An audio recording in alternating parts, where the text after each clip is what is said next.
maður að leggja í hann til Rússlands. Þetta verður engin smáferð Evrópu. Og ekki veit ég hvaða leið ég fer tilbaka eða hvernig ég kem. Þegar að íslenska landsliðið var að leika í undankeppni fyrir heimsmeistaramóti í knattspyrnu, þá lét ég þau orð falla að ég myndi fara á mótorhjólinu mínu til Moskvu ef þeir myndu ávinna sér sæti þar. Og í raun og veru fannst mér þetta engin áskorun, af því að ég hafði enga trú á því að við kæmumst á þetta mót. En svo gerðist hið ómögulega, eða ótrúlega, skal maður segja, að liðið komst til Rússlands á HM.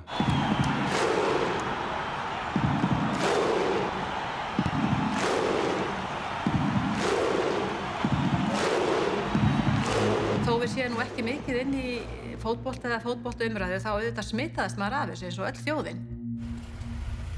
Ég ákvað bara að taka það rólega og vera hérna í vorverkunum hérna heima og fara í garðinn og sinna börnum og buru og svona í nokkra vikur áður en ég svo hitt hann í Varsjá. Fyrsta skrefið var að hjóla austur á Seyðisfjörð til að ná norrænu. Það var blíðskapar veður og sérstaklega norðan heiðar, þá var hitinn kominn upp í 23-24 gráður og ég ákvað bara að taka minn tíma og ferðast Ísland og njóta.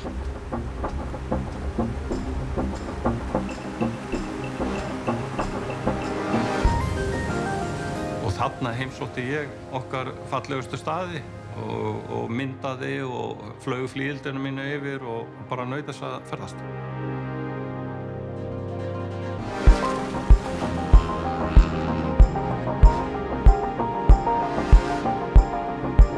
Við erum svo vel í sveit sett, ef maður getur sagt sem svo, við Íslendingar, að við höfum allar þessar náttúruperlur okkar mikilli nánd við okkur. Við getum séð fossan á fjöllin og hverina og strendur nánast á einum degi og notið.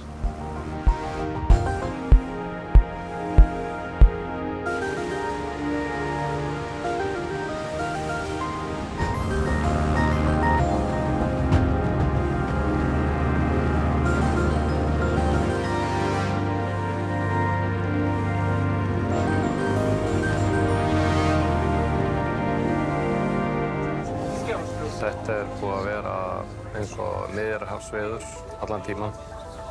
Hitinn hefur farið hæst til 24 gráður og ég hef bara sjaldan hjólað á Íslandi í jafn góðu veðri.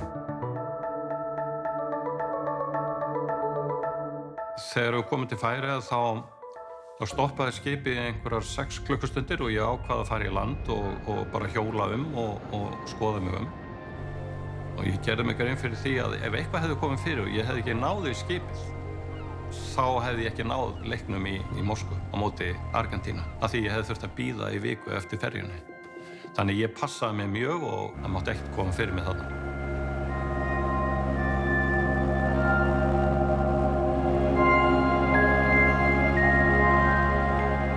Ég búinn að koma mörgum sinnum til Færeyja.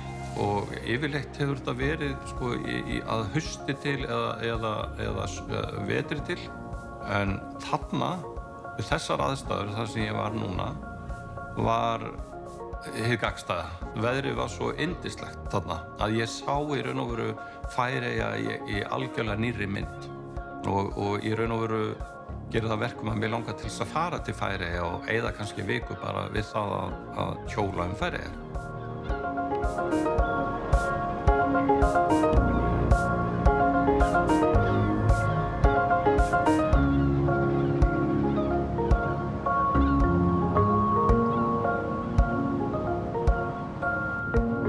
Það er búið að vera einstaklega skemmtileg ferð hérna yfir Atlantshafið með norrænu.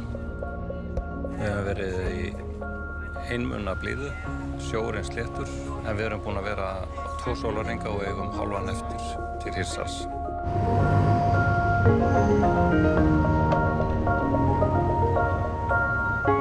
Þegar að ferjan lagðist að bryggju Hirsals í Danmörku, þá ákvað ég að hjóla eiginlega beint í norður til að Skagen, sem nyrsti hluti Danmerkur. En eftir það, þá hafði mér verið boðið í afmæli vina minns, Ove Rán, sem ég hef þekkt í mörg ár í gegnum viðskipti og hann hefur verið minn mentor í gegnum lífið en ég tel hann vera einn af mínum allra bestu vinnum. Þegar að við fjölskyldan fengum utanaðkomandi fjárfesta inn í fyrirtækið okkar þá stóð ég uppi með fullar hendur fjár eins og maður segir og vildi leita mér ráða og ég valdi 3 menn sem ég kalla vitringana 3 til þess að veita mér ráð og ég spurði þá bara einfaldlega í þessari stöðu sem ég er komin núna hvernig myndu þið haga lífinu og Óverján sagði þú skalt ferðast vegna þess að þú munt öðlast svo djúpan skilning á mörgum hlutum og þú munt fyrirbyggja það að fordómar sæki á þig. Greetings to Auswitch, to your sweet wife. Hope you will have a good trip to Russia. Thank you. Hann hófsamur, hann varfærinn og síst að öllu fær hann að stæra sig af einhverju sem hann hefði gert eða hjálpað öðrum.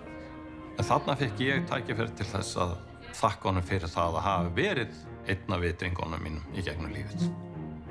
Það var mér mjög mikilvægt.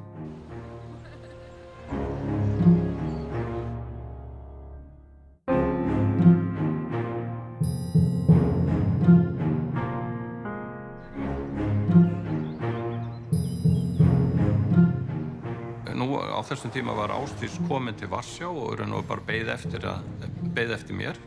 En ég ákvað að gera smá útúrdúr og fara til Auswitch sem ég hefur lengi langað að koma þangað.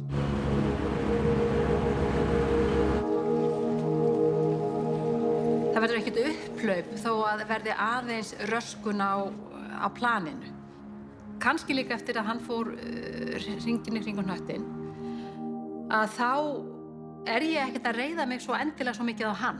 Ég bara sjálfstæð íslensk kona og ég get alveg bjargað mér hvar sem í heiminum. Þannig að það var ekkert mál.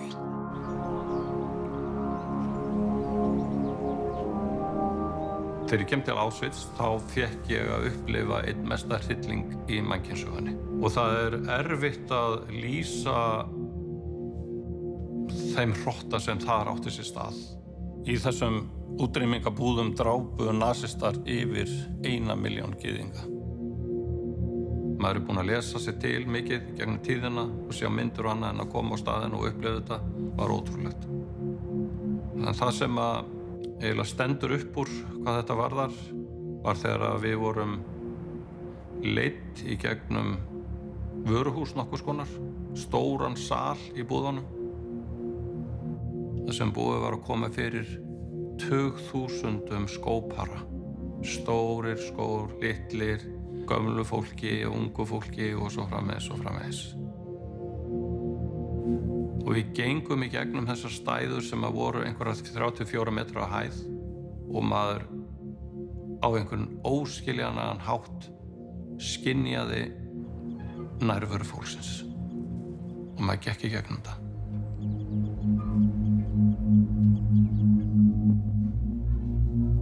Og í gegnum næsta hús fórum við og þá voru stæðurnar ekki skór, heldur gleraugu af öllum stærðum og gerðum. Og í næsta fórum við, þá það hár fólksins, búið að snúa það fólkið áður að setja inn í gasklefana og þarna voru stæðurnar af hári. Í undanhaldinu þá tókst nasistum að eyðileggja alla gasklefana nema einn og þarna var okkur leyft að fara í gegnum gasklefan og við vorum beðin það að tala ekki. Það var sko engin þörf á að minna okkur á það vegna þess að það var ekki nokkuð maður sem sagði orð við höfðum enga þörf fyrir það og inn í aðrar eins vistaverur hef ég á aldrei á ævinni komið.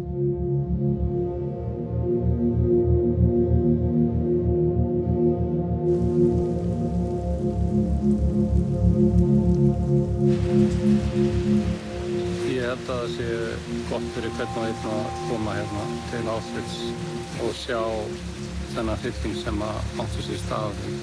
Þetta algjörlega ólýsanlegt og myndir segir til með hálfa sögu.